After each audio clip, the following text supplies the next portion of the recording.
পাকের দরবারে একজন করে হাজির হতে হবে। আল্লাহ পাক বলেছেন আমার কাছে একজন একজন আসবা, মুর্দাবাদ জিন্দাবাদ দিয়া স্লোগান দিয়া মিছিল করিয়া আল্লাহর দরবারে যাওয়ার কোন উপায় নাই। আল্লাহ আর তার বান্দা, সুবহানাল্লাহ। আল্লাহ প্রশ্ন করবেন, বল এইসব কাজ করছিস কিনা? আল্লাহর কাছে জবাব দেওয়া কি কঠিন হয়ে যাবে সেদিন। এই জন্য আল্লাহ রাসূল তিনি নিজে এই দোয়া পড়তেন, আল্লাহুম্মা হাসিবনি হিসাবান ইয়াসীরা। আল্লাহ পাক তুমি আমার সহজ হিসাব নাও।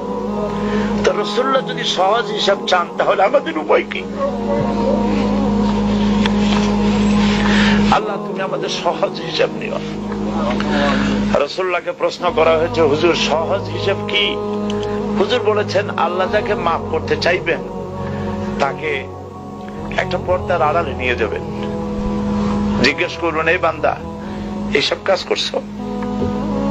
এখন আল্লাহ জিজ্ঞেস করতেছেন, সে তো ভয়তে অস্থির হয়ে যাবে, কেঁদে পাগল হয়ে যাবে, আল্লাহ করে ফেলছি, আবার মাফ করে দাও। আল্লাহ পাক তার জবানের সমস্ত পাপের কথা শুনে সে যখন অনুতপ্ত হয়ে কাঁদতে থাকবে, আল্লাহ বলবেন যা মাফ করে দিলাম, জান্নাতে চলে যা। এইটা হচ্ছে হিসাবে ইয়াসির। আল্লাহুম্মা হাসিবনি হিসাবান ইয়াসীরা। কাবা শরীফ মানুষ যখন তাওয়াফ করে, এই তাওয়াফের ষষ্ঠ তাওয়াফে একটা দোয়া আছে।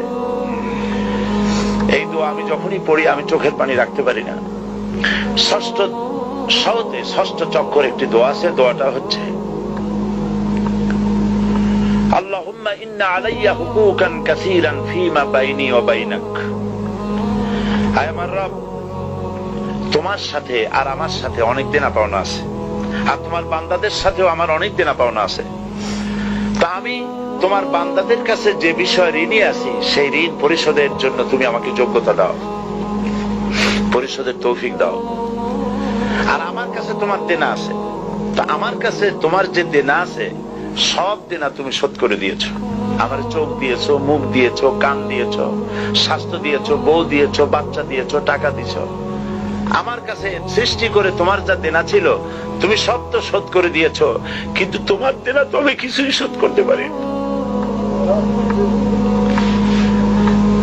তোমার দেনা আমার শোধ করার একটা পথ আছে মাবুদ, সেই পথটা হলো তুমি আমার মাফ করে দাও।